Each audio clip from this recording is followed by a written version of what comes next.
আসসালামু আলাইকুম ওয়া রাহমাতুল্লাহ। রাতে ঘুমানোর পূর্বে নবীজি সাল্লাল্লাহু আলাইহি ওয়াসাল্লামের শেখানো একটি ছোট্ট দোয়া শুধুমাত্র 21 বার পরে ঘুমিয়ে যান, আপনার কপাল খুলে যাবে। যত অভাব অনটনের মধ্যে আপনি আছেন, আল্লাহ রাব্বুল আলামিন অভাব অনটনগুলোকে দূর করে আপনাকে ধনী বানিয়ে দিবেন, টাকা পয়সার ব্যবস্থা করে দিবেন। নবীজি একজন সাহাবীকে এই দোয়াটা শিখিয়েছিলেন। সেই সাহাবী এত ধনী হয়েছে, টাকা পয়সার কোনো অভাব ছিল না। প্রিয় দর্শক, তাই আপনাদেরকে আজকে আমি এই শ্রেষ্ঠ ছোট্ট ফজিলতপূর্ণ দোয়াটা শিখিয়ে দিব এবং উচ্চারণ সহ স্ক্রিনের মধ্যে দিয়ে দিব। আপনি রাতে ঘুমানোর পূর্বে ওযু করা লাগবে না।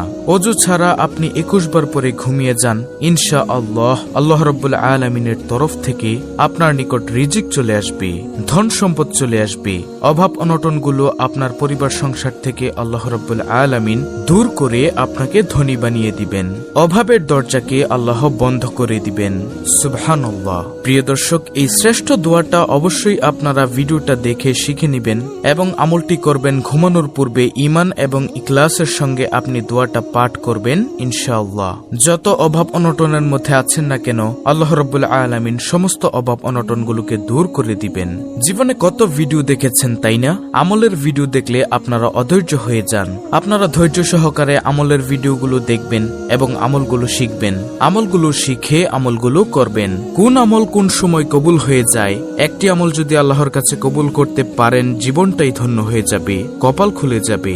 আমল করলেই তো আল্লাহ খুশি হয়, তাই না? প্রিয় দর্শক, অনেক অভাব অনটনের মধ্যে অনেকে আছেন। পরিবারের সংসারের মধ্যে কিভাবে চলবে, কিভাবে জীবন যাপন করবে চিন্তা করে আপনি রাস্তা পাচ্ছেন না। আপনার রিজিক চাচ্ছেন কিন্তু পাচ্ছেন না। অভাব অনটন দূর করতে চাচ্ছেন কিন্তু পাচ্ছেন না। আপনাকে নবীজির পথে হাঁটতে হবে। নবী করিম সাল্লাল্লাহু আলাইহি ওয়াসাল্লাম যেই দোয়া শিখিয়েছেন, সেই দোয়া আপনাকে মন থেকে ইখলাসের সঙ্গে পাঠ করতে হবে। তাহলে আল্লাহ রাব্বুল আলামিন আপনাকে ধন সম্পদ রিজিক দিয়ে ভরপুর করে দিবেন। টাকা পয়সার মালিক হওয়া খারাপ না। আমি স্ক্রিনের মধ্যে দোয়াটি লিখে দিচ্ছি এবং নিয়মটা বলে দিচ্ছি। আপনারা আজকেই ঘুমানোর পূর্বে আমলটি করে ঘুমাবেন, ইনশাআল্লাহ কপাল খুলে যাবে। আল্লাহর কাছে ধন সম্পদ পাওয়ার জন্য আপনি আমল করলে কিন্তু খারাপ না, বরং ভালো এবং সওয়াব হবে। আল্লাহু আকবার। নবীজির সাহাবী হযরত উসমান গনি রাদিয়াল্লাহু আনহু অনেক বড় ধনী ছিলেন এবং অনেক সাহাবী অনেক বেশি ধনী ছিলেন। তাদের টাকা পয়সার দ্বারা সাহাবে কেরামও উপকৃত হয়েছেন, ইসলামের কাজের মধ্যে ব্যয় করেছেন। আপনিও এভাবে আল্লাহর রহমতে ধন দৌলতের মালিক হয়ে ভালো কাজে ব্যয় করতে পারবেন, দান সদকা করতে পারবেন। এজন্য টাকা পয়সার মালিক হওয়া খারাপ না। আল্লাহ রাব্বুল আলামিনের কাছ থেকে রিজিক পাওয়ার জন্য আমল করবেন। প্রিয় দর্শক, আজকের ভিডিওর দোয়াটি বলার আগে ছোট্ট একটি আমল আপনাদেরকে বলে দেই। আমলটি হলো, যদি কখনো খাবার পড়ে যায়, ধরুন আপনি খেতে বসেছেন, তখন খাওয়ার সময় নিচে ভাতের প্লেটের নিচে যখন খাবার পড়ে যায়, দস্তরখানায় যখন খাবারের কিছু অংশ পড়ে যায় বা মাটিতে খাবার পড়ে যায়, তখন সেই খাবারটিকে উঠিয়ে আপনি খাবেন। তাহলে আল্লাহর রিজিকের মধ্যে প্রচন্ড বরকত দিবেন ইনশাআল্লাহ। আল্লাহু আকবার। তো এখন আসি মূল আলোচনায়। একজন সাহাবী আল্লাহর নবীজির কাছে এসে বলল, ইয়া রাসূলুল্লাহ সাল্লাল্লাহু আলাইহি ওয়াসাল্লাম, দুনিয়া আমার থেকে মুখ ফিরিয়ে নিয়েছে, আমার দিকে তাকায় না। আমি অনেক কষ্ট করে দুনিয়াকে পাই না।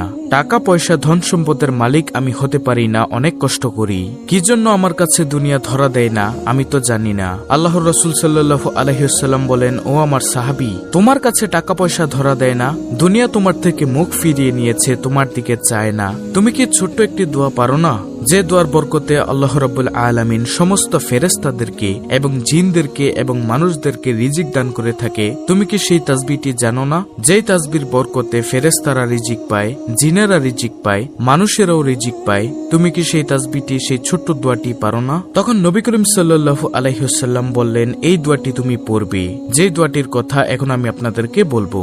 তো সাহাবীদেরকে আল্লাহর রাসূল সাল্লাল্লাহু আলাইহি ওয়াসাল্লাম দোয়াটা শিখিয়ে দিলেন। সে এই দোয়াটা পাঠ করেছে। পাঠ করার পর কয়েকদিন পর আল্লাহর রাসূলের কাছে এসে সেই সাহাবী বললেন, ইয়া রাসূলুল্লাহ, ইয়া হাবিবাল্লাহ, আপনি আমাকে দোয়াটি পাঠ করতে বলেছিলেন, দোয়াটি পাঠ করেছি, আর এরপর থেকে আল্লাহ রাব্বুল আলামিন আমাকে এত ধন সম্পদ টাকা পয়সা দিয়েছে, এখন টাকা পয়সা রাখার জায়গা আমি খুঁজে পাচ্ছি না। এত বেশি ধন সম্পদ আল্লাহ রাব্বুল আলামিন আমাকে দিয়েছেন। তাহলে প্রিয় দর্শক, যে দোয়াটা আল্লাহর রাসূল সাহাবায়ে কেরামকে শিখিয়ে দিয়েছেন, এই দোয়াটা আপনারা রাতে পাঠ করবেন ঘুমানোর পূর্বে অজু ছাড়াও পাঠ করতে পারেন এবং মহিলা, মা, বোন এবং পুরুষ যারা আছেন সবাই পাঠ করবেন। আমলটি করার নিয়ম আপনারা শুনুন। আমলটির নিয়ম হলো রাতে এশার নামাজটা আপনাকে অবশ্যই পড়তে হবে। এশার নামাজটা পড়ার পর যখন রাতে আপনি ঘুমাতে যাবেন, ঘুমানোর পূর্বে অজু থাকলেও এবং না থাকলেও কোনো সমস্যা নেই। আপনি আমলটি বসে বসে করে ঘুমিয়ে যাবেন। আপনি আমলটি বসে বসে মোবাইলের মধ্যে দেখে শিখে নেবেন, তবে সহি শুদ্ধভাবে পাঠ করতে হবে। দোয়াগুলো হলো: 1 নম্বরে রাতে ঘুমানোর পূর্বে যে আমলটি করবেন ধনী হওয়ার জন্য, অভাব অনটন দূর হওয়ার জন্য। নম্বর 1, 3 বার আপনাকে সহি শুদ্ধভাবে দুরুদ শরীফ পাঠ করতে হবে। 3 বার সহি শুদ্ধভাবে আপনি দুরুদ শরীফ পাঠ করবেন। আপনি যে কোনো দুরুদ শরীফ পাঠ করতে পারেন, কোনো সমস্যা নেই।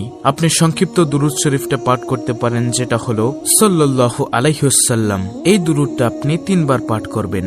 সাল্লাল্লাহু আলাইহি ওয়াসাল্লাম, সাল্লাল্লাহু আলাইহি ওয়াসাল্লাম, সাল্লাল্লাহু আলাইহি ওয়াসাল্লাম।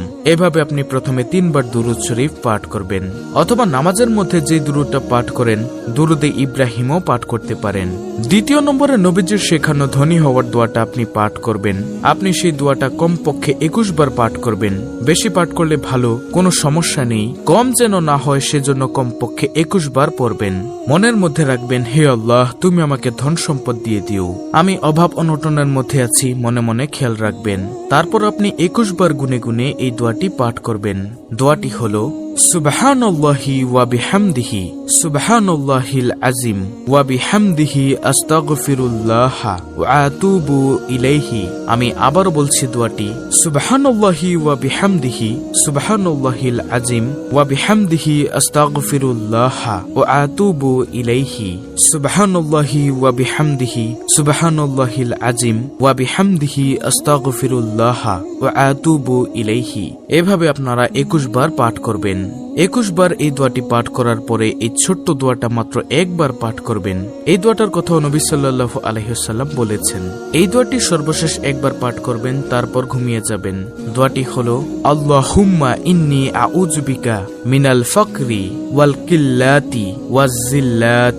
আমি আবার বলছি দোয়াটি: আল্লাহুম্মা ইন্নী আউযু বিকা মিনাল ফাকরি ওয়াল কিল্লাতি ওয়াজ জিল্লাত। এই দোয়াটি পাঠ করে আপনি ঘুমের দোয়া পাঠ করে, অর্থাৎ আল্লাহুম্মা বিসমিকা আমুতু ওয়া আহিয়া, এই ঘুমের দোয়া পাঠ করে ঘুমিয়ে যাবেন ইনশাআল্লাহ। তাহলেই চলবে। আল্লাহ রাব্বুল আলামিন আপনাদের সকল অভাব অনটন, গরিবী হালাত দূর করে দিবেন আশা করি। অত্যন্ত গুরুত্বপূর্ণ একটি ভিডিওটি ভালো লাগলে অবশ্যই চ্যানেলটিকে সাবস্ক্রাইব করে পাশে থাকা বেল বাটন অল বাজিয়ে দিবেন। ভিডিওটিতে একটি লাইক দিবেন এবং কমেন্টে আমিন লিখবেন এবং অন্য মুসলিম ভাই বোনদের কাছে ভিডিওটি শেয়ার করে দিবেন, যেন তারাও দেখে শিখে আজকের এই আমলটি করতে পারে। আল্লাহ রাব্বুল আলামিন আমাদের সকলের অভাব অনটন দূর করে আমাদেরকে ধনী বানিয়ে দিন। আমিন।